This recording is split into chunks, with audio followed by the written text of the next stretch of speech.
The Gruffalo's Child. The Gruffalo said that no Gruffalo should ever step foot in the deep, dark wood. Why not? Why not? Because if you do, the big bad mouse will be after you. I met him once, said the Gruffalo. I met him a long, long time ago. What does he look like? Tell us, Dad. Is he terribly big and terribly bad? I can't quite remember, the Gruffalo said. Then he thought for a minute and scratched his head. The big bad mouse is terribly strong, and his scaly tail is terribly long. His eyes are like pools of terrible fire, and his terrible whiskers are tougher than wire.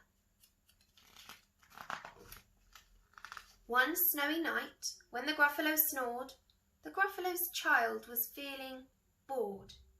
The Gruffalo's child was feeling brave, so she tiptoed out of the Gruffalo cave. The snow fell fast and the wind blew wild. Into the wood went the Gruffalo's child. Aha! Oh ho! A trail in the snow! Whose is this trail? And where does it go? A tail poked out of a log pile house. Could this be the tail of the big bad mouse? Out slid the creature. His eyes were small, and he didn't have whiskers. No, none at all.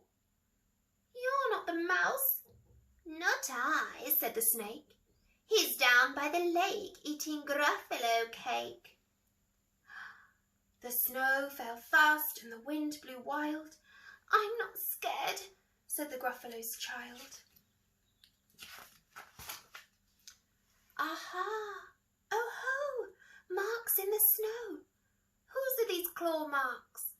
Where do they go? Two eyes gleamed out of a treetop house. Could these be the eyes of the big bad mouse? Down flew the creature. His tail was short, and he didn't have whiskers of any sort. You're not the mouse.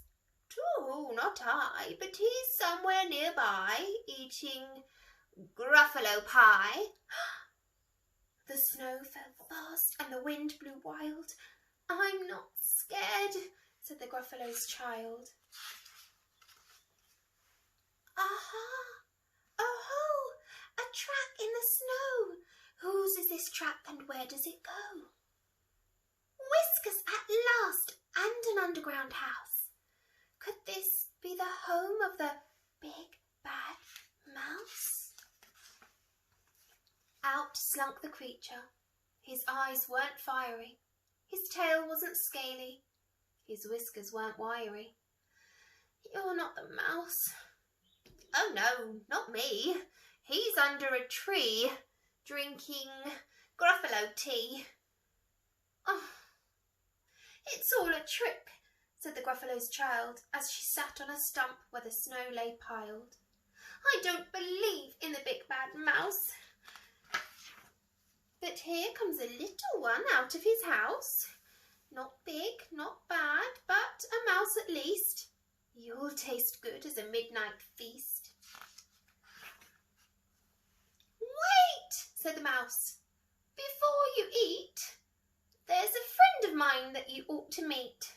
If you'll let me hop onto a hazel twig, I'll beckon my friend so bad and big. The Gruffalo's child unclenched her fist. The big bad mouse! So he does exist! The mouse hopped into the hazel tree. He beckoned, then said, just wait and see. Out came the moon. It was bright and round. A terrible shadow fell onto the ground. Who is this creature so big, bad and strong? His tail and his whiskers are terribly long. His ears are enormous his shoulder. He carries a nut as big as a boulder. The big bad mouse, yelled the Gruffalo's child. The mouse jumped down from the twig and smiled. Aha! Oh-ho! Prints in the snow. Whose are these footprints? Where do they go? The footprints led to the Gruffalo cave, where the Gruffalo's child was a bit less brave. The Gruffalo's child was a bit less bored. And the Gruffalo snored and snored